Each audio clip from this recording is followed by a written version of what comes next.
When you live in that authenticity, the opportunities find you. You have the potential that it takes to succeed. Every single promotion I got, I asked for. Once you connect with what that purpose is, the new way to view your purpose.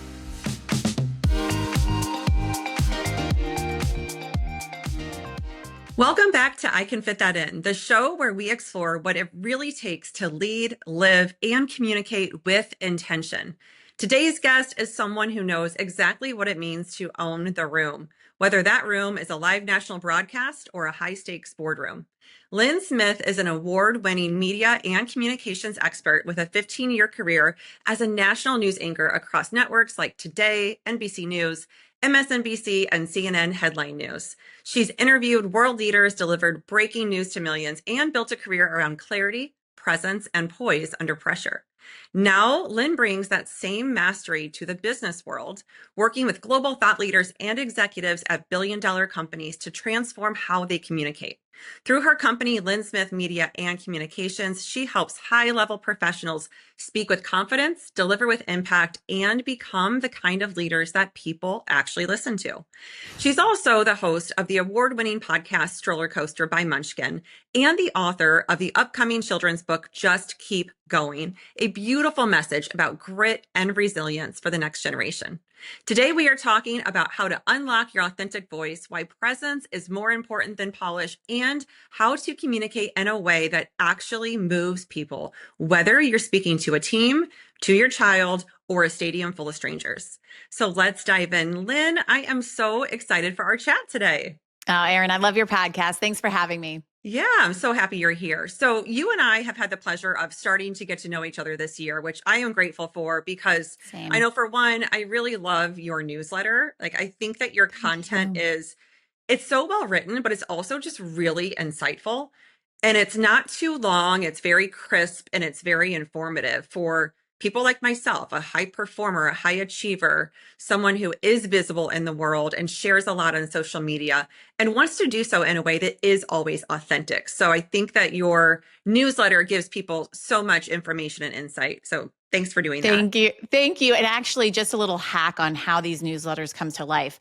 I'll have coaching calls or presentations, and anytime something comes up that's this aha moment where they ask a question, they're like, oh, I just do a little voice note. And I'm like, reminder to yourself to do a newsletter on.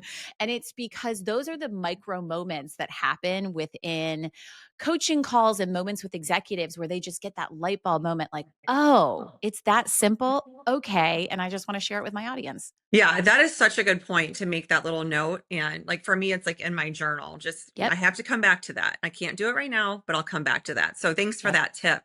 So I would love to start with how you chose a career in media. And I mean, it's not just any media, big time broadcast media. I accidentally chose on air, but I started, of course, in college studying broadcast journalism, but I did not want to move to a smaller town. I wanted to learn from the experts. So I was fortunate enough to get the internship with the Academy of Television Sciences, and that brought me to Los Angeles. And I talk about this very infrequently, but there was a gentleman, Rick Ludwin, who was an executive at NBC. He was the one that greenlit Seinfeld, and he was an alumni of my college. And he came to speak, and I handed him my resume, and I said, it's my dream to work at NBC. And he turned that into the right person. So while I was in LA for that internship, they interviewed me for the Page program. And that started my 12-year career at NBC. And I ended up starting the Page program on September 10th, 2001. And so immediately it was shut down and we were paired with executives in current development and things like that. So we were reading the scripts for The Office and telling them like, hey, you guys, the younger generation will love this because they didn't think it was that funny initially. It was amazing. We were cutting out clips from the New York Post for Law and Order episodes.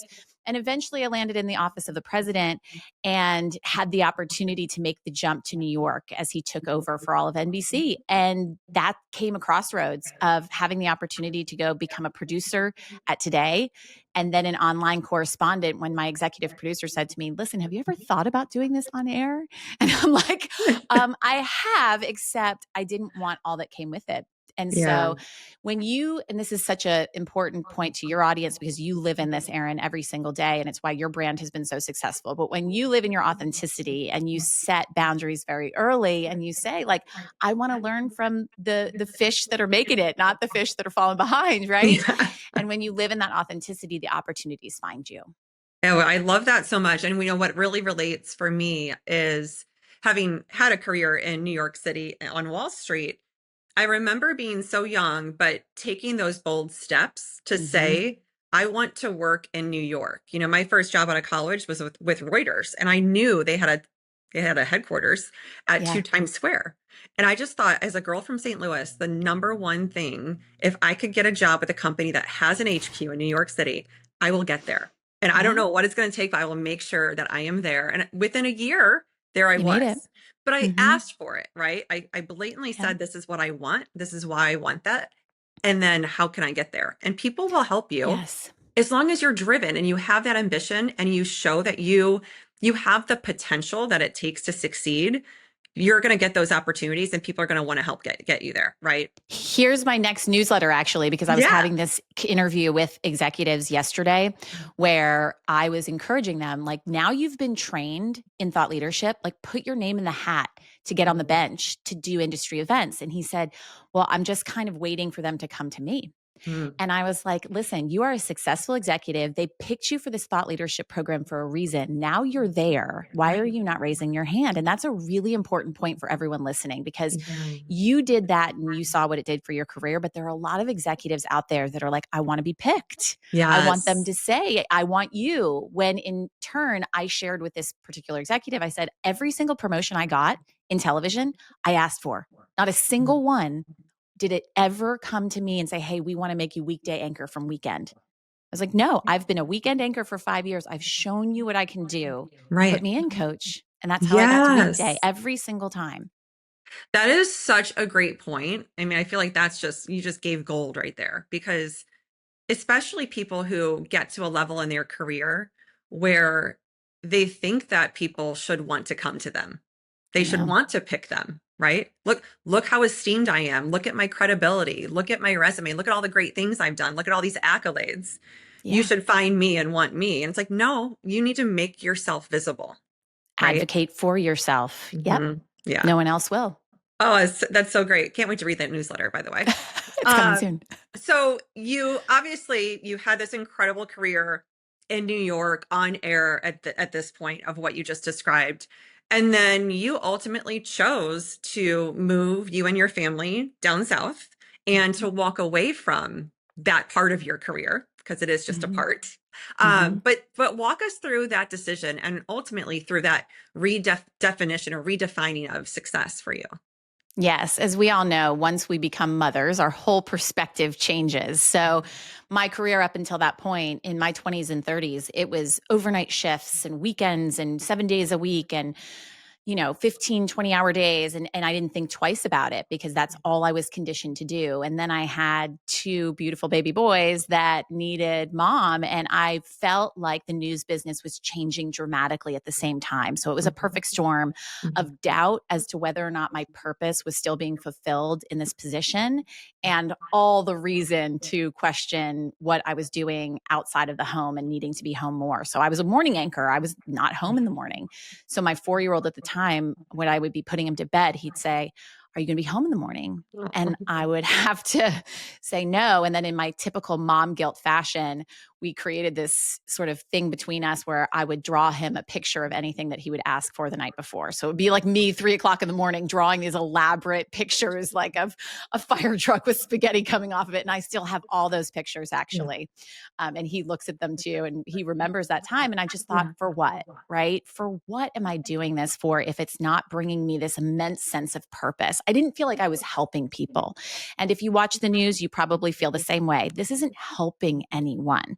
So how could I reverse engineer what it took for me to be good on camera, which took me 15 years to get there, by the way? I mean, let's not go over the fact that I had a news director in not Philadelphia, in Hartford, Connecticut, say to me, "You're never going to make it in Mm. broadcast news," right? Like I wasn't good on TV because it's not a natural skill set. So how do I take all of those things that I learned into Yeah. becoming a great communicator, reverse engineer it to teach executives to either show up on television, because a lot of CEOs of Fortune 500 companies, it's essential that they're on Bloomberg for earnings or CNBC for a big event, whatever it is, or just the everyday executive that needs to show up with presence on Zoom calls, Yeah. interviews, keynotes, presentations. And what I found was that the communication struggles that they had, the voice shaking or the sweaty palms, the nerves, the like Yeah. knots in the stomach, that wasn't an issue with their communications, because I would teach them, here's how you talk in sound bites, here's how you speak into the camera with confidence. Mhm. What their issue was fear. And Uh, until we addressed the fear, we couldn't diagnose and give the actual treatment to the communication issue. yeah. So that transition for me, I began to see the transformation in executives. And I was like, this is it. This is the purpose. This is the thing that lights me up, where I can wake up every day and say, when I am not with my children, I'm doing something that's important and helps. Yes. And there's so much to that point in your life and your career where you're able to choose Hmm. purpose, Hmm. because it's not That's a good something. point. Yeah, because some people think that you just find purpose. And it's like, no, it's first of all, I don't believe it's on accident. I believe everything is a part of the journey leading you to that.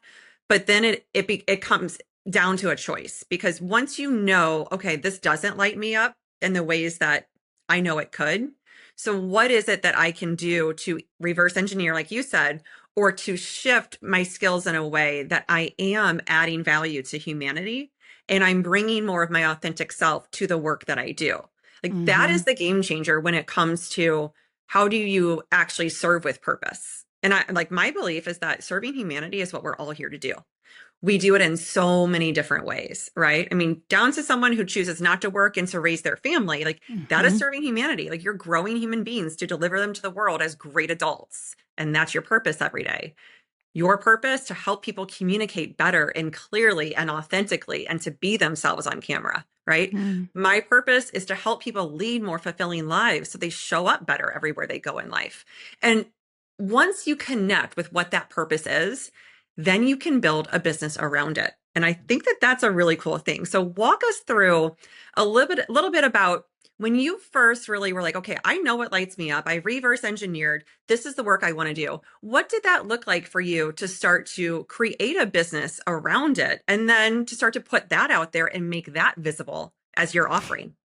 Well, I'm not going to sugarcoat this. I want to be super authentic and real about how hard it was, Yes. because nobody sees the mess, right? They Mm-mm. go on Instagram or they go on my perfectly curated website that I paid a lot of money to a branding agency to make look really good. What they don't see was the 4 a.m. wake ups to my computer of just grinding for 3 hours, constantly just putting in the hours, networking like crazy. The first 6 months, I just picked up the phone every single day as many times as I could and be like, who should I be talking to? And that kept leading. It was like breadcrumbs, and it just kept leading to more connections, more networking that led to actual business. And then it actually had to be the development of my programs, right? So I also won't sugarcoat this. My programs were not fully baked when I launched this business. I knew what I wanted to do, but I had to prove it out. Yeah. I had to see the transformation. And when I Yeah. saw something worked, I held on to it. When I saw something not work, I threw it away. And this is really important as you're building your business. Have clarity and acceptance around not all of it's going to be perfect. Not all of it's going to work, from vendors that you hire to brand launches, program launches. So many of them failed. Mhm. So many, and they still Yeah. fail. Yeah. But this is the new way. If you walk away with anything from this podcast, the new way to view your purpose is embracing the mess and the failure that comes along with it. And my relationship with failure changed dramatically as an entrepreneur Mhm. when my whole image and job was perfection, right? Like showing up, how I looked, how I sounded, not stumbling, perfection to entrepreneurship and failure leading to success. I Yeah. had learned that as I went. So Mhm. now failure is super exciting to me. If something doesn't work, I'm Mhm. like, great, I've tried something. I know it doesn't work. On to the next thing. Now we're Yes. closer to what's going to work. And I think that anyone who's out there that is thinking about finding something new in their life to find that new type of purpose, just really listen to the mess piece of it and the Yeah. the stuff that nobody posts, but is essential Yeah. to getting to the destination. And it's the best Yeah. part about it, in my opinion. Oh, it's so true. It's funny because you and I have honestly, this core value of authenticity in common. And I have no problem vulnerably sharing a lot about my own experiences across my entire life, but sharing vulnerably with people what it's really like. Yeah. And you're so right. You can see someone who seems to have made it in whatever ways that deem making it.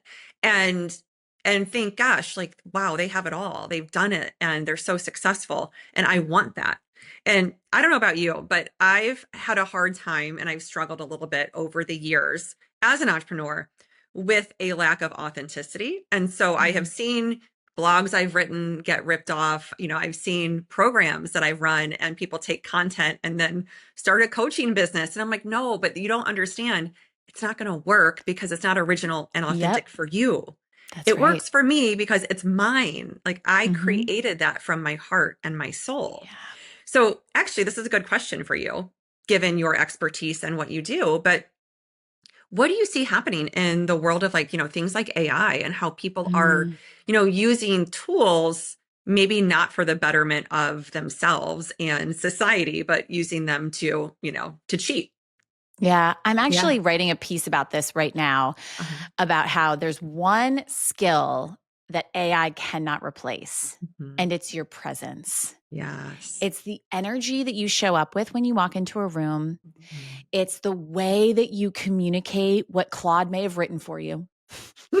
It is the ability to draw people toward you so Yeah. that they need to learn more. AI Mhm. can't do that. Yeah.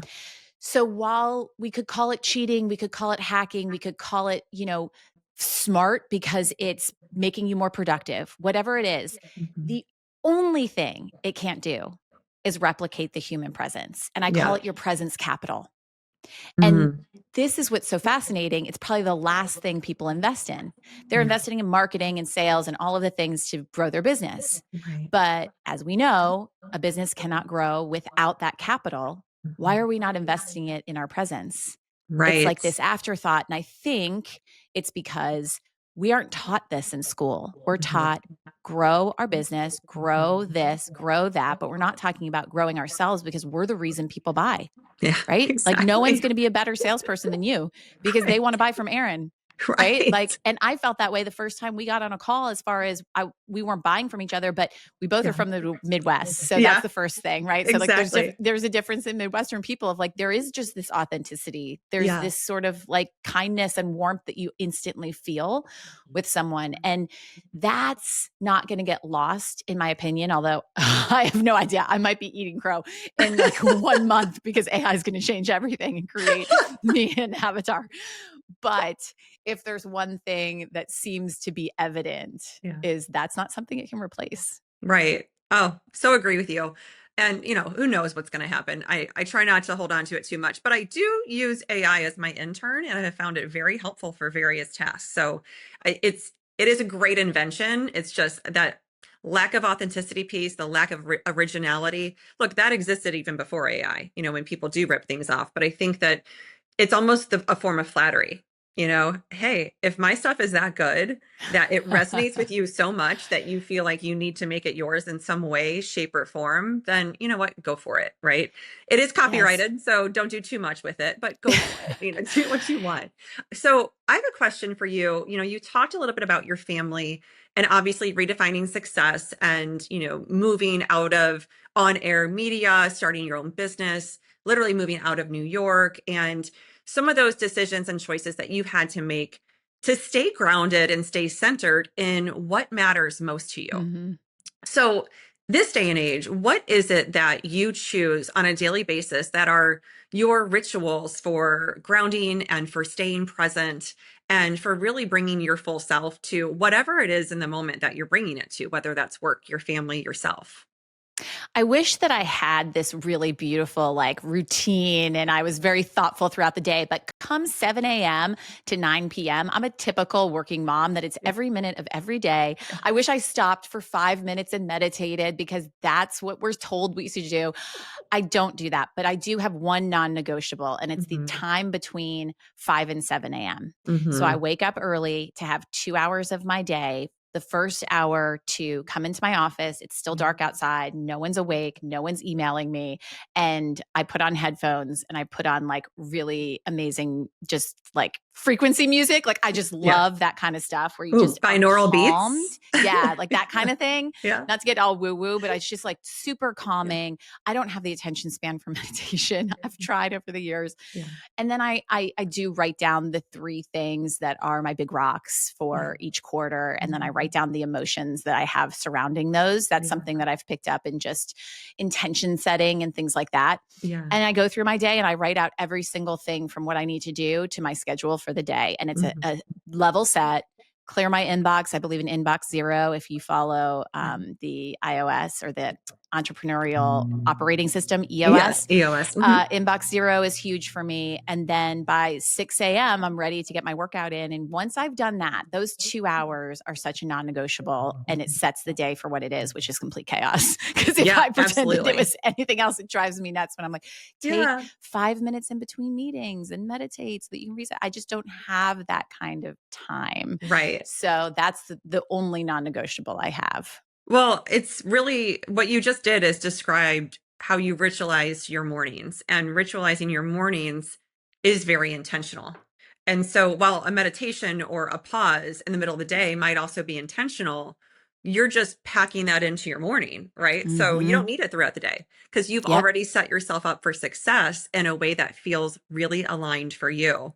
And this is a lot about what I teach. Like, people forget themselves in the chaos of everything that's going on around them. And we can't forget ourselves. We have to lead ourselves well first in order to show up for others in the ways that we know we can and that we're expected to and that people actually want us to. Like for me, a big thing that I realized, I'd say halfway through my corporate career, is that I was a fragmented version of who I actually Mm-hmm. am when I didn't take care of me and when I didn't prioritize something as simple as an hour in the morning to just be present. Didn't matter what I did with that time. I just wanted to actually be, not have to do something, be somewhere, get ready for That's right. something, but just be, right? Absolutely. Yeah. So, what is, if you had one thing that you would want to impart on people about time, energy, or intention, what would that be? The understanding that the energy that you project is the energy that meets you. So I didn't discover this until my 40s, probably even more so in the last few years, that everything is energy. And if you are showing up with the energy of, why isn't this working? Like, I just need to add another vendor to this. And why aren't people buying this program? What do I need to be doing? If you keep reaching and projecting that energy, then it's going to meet you with the exact same problem that you've been facing. When you approach it as it's already happened. Yeah. It's what manifestation is all based on, but there's now neuroscience behind it Mhm. that we know that the energy we project is the energy that meets us. So if Mhm. that's the only thing that you take away from what my beliefs are in that regard, it's completely transformed my life in the last few years. So I started this Yes. business almost 5 years ago. Yeah. The first, few years is build, build, build, build, build, see what works, find what works. Once it works, let's multiply it. Yeah. And now that I've had that, there's a sense of peace. Yeah. There's a sense of just everything is happening exactly as it should in the timing as it should. Yeah. Oh, that's so important. And something that came up when you were talking about that is also this level of discernment. You mentioned Mm, this a little bit earlier, but being able, and you and I also chatted, pre-show about this, but being able to let things go when they're not working, because you don't yes. need to force things and you don't need to try to make them fit or work when they're just not working. Instead, remove those things, be discerning, and then keep moving towards whatever your goal is or whatever it is that your vision is that you're trying to manifest. Because when people hold on and grip so tight, whether it's a job, a relationship, a program they're trying to launch, whatever that is, sometimes you just have to fail and let it be a little bit messy in the meantime, be discerning, and then move on, right? So those messages, I think I just summarized them, but they were so smart and so clear in the way that you shared them. I would also say if you're an executive listening to this and you're like, wait, they've gone a little woo woo, this is like a little too out there. I will say I have worked with billion-dollar leaders and they secretly do this. They're not out there. They're not saying that they focus on energy and meditation and all of these things. They do. Some Yeah. of the biggest billionaires out there, they are adopting these principles, and that's why they're the differentiator. They think differently. Yeah. They've reorganized their brain in a way that is not mainstream, and it's why they're able to accomplish the things that they're able to accomplish. Now, I'm not saying we all become billionaires, but I'm saying we become billionaires of our life, not in Right. our bank account, but it's way better to be a billionaire in your life because you just live in this abundance. But Yes. they do this. So Yes. it's not You are us, so right. You are they so do, right. right? I Because feel you like work you were with just them. you were like a clip or a plug for my work. And that's why they hire you. That's what I teach That's people why to they do. hire This you. is the secret sauce, and it doesn't It need to is. only be for the elite. It can be for everybody, right? Absolutely. Yes. Okay, so you have this amazing children's book coming out, and it's at the end of September, I believe, September Yes, 30th. September 30th. So tell Mhm. us about Just Keep Going and what your mission was in writing this book and then how it's going to help the next generation.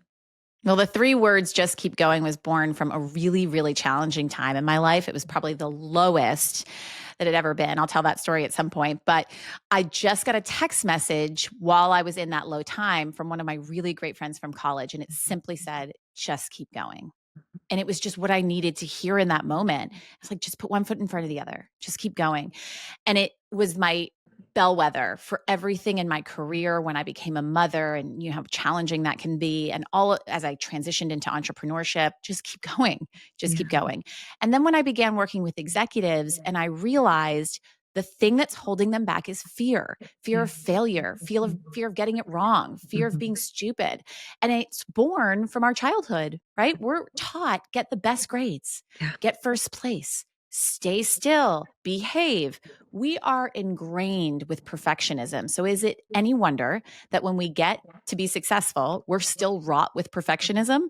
Every executive I work with, their biggest challenge is I want to be perfect at this. And I'm like, no, you want to be great and compelling, not perfect, because perfect is the only thing that will be ensuring your failure because Right. it's impossible. So I Yeah. thought, if we need to learn this in the boardroom, why aren't we teaching this in the classroom? Mhm. And so over the course of years, this was born. It took, the initial concept 6 years ago, and then years of rejection from publishers saying, no, this isn't it. This isn't it. And then obviously my work with executives was how this latest version was born. And that's the whole thing, right? Like, it's not the right time until it's the right time because it wasn't the right story. So I finally got the version that Sourcebooks kids bought. And now 2 years later, after they did, it's a story about a mouse that faces challenges like being afraid to go through the forest or being afraid of failing, disappointed about something. And each friend along the way, another animal, gives something encouraging. Have you tried deep breaths? Have you tried a big hug? Have you tried jumping up and down? And then at the end of each interaction with that animal, it's just keep going. And eventually he gets to where he wants to be, which is his home. And it's the reminder of, when you just keep going, you keep growing through what's challenging and you reach your destination. And I wrote this for my children, but I wanted every child to learn that concept of resiliency at 9 years old and not 49 years old Yeah. when I'm working with, or 59 when I'm working with these executives that are just wrought with this fear of failure. Right. Oh, the story of resilience and grit. It's so important for kids to learn that because I mean, I don't know about you, but as a boy mom, what I notice in my kids is, and maybe it's more so some of the kids they hang out with as well, but they kind of grow up in this world very different than what I grew up in, where everything is just perfect for them. right? And it's Mm. like, oh, wow, like your life is just on a silver platter for you. And there's not a whole lot that they have to do. But I explain to them stories from my own childhood because I want them to understand that adversity finds people in life, and it's how you move through it. It's how you handle yourself. It's how you respond to life that really matters, right? And so Mhm. stay focused on your heart, stay true to yourself, and move through life, navigate life in a way that actually feels appropriate to you and feels aligned. And by the way, it's just moral and ethical, right? I talk a lot about morals and ethics with my children, but this book that you've written, which I can't wait to read to my boys, is going to be that anchor for people to relate their life to their children, right? Because it's Mhm. hard to do that otherwise sometimes. If you can't tell your own stories, or you don't know how to relate to your kids, how much are you able to say, hey, this is what's going on for me at work and this is how I'm navigating it? You're not usually going to do that. So you can use a book like yours to really relate to your kids in this way. Erin, I'm sure all of your viewers know your story of adversity. It's what I connected with you on within the first, I would say, 15 minutes of meeting you. It's incredible. It's a story of just hitting the lowest of the low Yeah. and being able, as a small child, first of all, which is really traumatic and difficult, and then growing into what you've grown into. And Mhm. the wealth of knowledge that you bring to that is incredible. And I encourage anyone to just dig deeper into Erin's story because it's incredibly powerful with my children, and I feel the same way. We live in a small town in the coast of South Carolina. And I'm like, all right, guys, let's go over to the beach. And my kids are like, I don't want to go to the beach. And I was like, oh, isn't life so hard for you? You don't want to go to the beach because you live at the beach. And my father, and I share this with them because I grew up in a home where I felt like I was reminded constantly of the adversity of my grandparents and my father. They are immigrants. My father came here when he was 5. They had absolutely not a penny to their name. Yeah. Carpenter and a seamstress, built a life that was amazing for their family after spending 5 years in war, fleeing Ukraine and spending, years in bomb shelters. And I Yeah. explained to them, your grandfather didn't have a toy. He didn't even own a toy, not a single one until he was 6 years old. He didn't Yeah. even see a toy. He didn't know what it was. And he has a picture of himself on his first tricycle that was given by a neighbor, not Aw. even his family because they couldn't afford it. I was like, your grandfather didn't have shoes Yeah. some years. Mhm. And I hope that it clicks for them Mhm. because our children are living such a privileged life. I Yeah. don't know because sometimes they're like, hey, can I have a surfboard? I'm like, no, you can't have a surfboard on a Tuesday in July. You can ask for it for Christmas. Like, Right. I mean, Yeah. it's just crazy. So I don't know if it's clicking, Totally. but I'm really happy that you shared that because it's so very true. And I feel the same struggle. Yeah. And, we all need, as parents, we need tools and resources in order Yeah. to help convey those stories to our children and to help them develop these mindsets of getting over their fears and being themselves and putting themselves out in the world and going after their dreams. So, So that was super key mhm. into another reason that I wrote the book because Yeah. I can say all these things like, just keep going, push Yeah. through. It's hard. He would tell me, he was like, I got cut from the team. And I was like, buddy, I got cut from every team in the 6th grade. Yeah. And I went and busted my butt in summertime. And then I made it in the 7th grade. And I was like, and Yeah. I was so much happier because of what I did to get there. It's like, come on. And he's like, oh, whatever, mom. So in this book, it's animals sharing the story, which is Mhm. so non-threatening to children, right? Yeah. Sometimes we hear everything from our parents still as adults Yes. and we're like, yeah, yeah, yeah, whatever, mom. But the goal of this is that the book is the wisdom, not the Mhm. parent. And we have a courage toolkit that comes along with it so that there are conversations you can have with your children about what does it mean to fail? What does it mean to be brave? What does courage even mean? And then what are some times that you've felt frustrated and what did you do about it? And they can go to their courage toolkit and it's surrounded by all the tools they can use like breathing or jumping up and down or a hug. And then at the end there's a worry journal. And I started this with That's my cool. children at the advice of a parenting expert. And they said, children respond when they write down their feelings, just like Mhm. we do, which is why journals are so effective. But of course, a 6-year-old, he can't write yet. So he says to me, and he's like, can we write in my worry journal? And so we'll write in his worry journal and he'll say it to me and then I'll write it down and we'll talk about it. Like he's like, my brother's so mean to me. Yeah. And we'll talk about it. So Story of my life as a boy mom. story. Oh my gosh, boy momhood.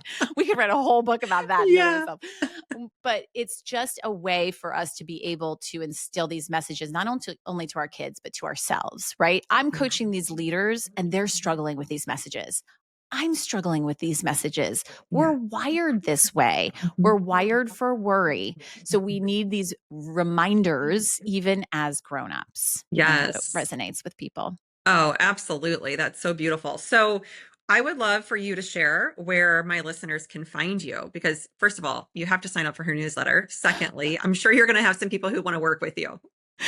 You can go to lynnsmith.com and you can sign up for my newsletter at the bottom of the website. And then for the Just Keep Going book, it's justkeepgoingbook.com and it's available for pre-sale on Amazon and anywhere you get your Awesome. books. Awesome. Lynn, thank you so much for being here. This Erin, has been thank you. such a blast, as I knew it would be. I was so excited for this interview. So thank you. As expected, it was filled with authenticity and so much fun. So thanks, Erin. You have a great podcast here. Thank you.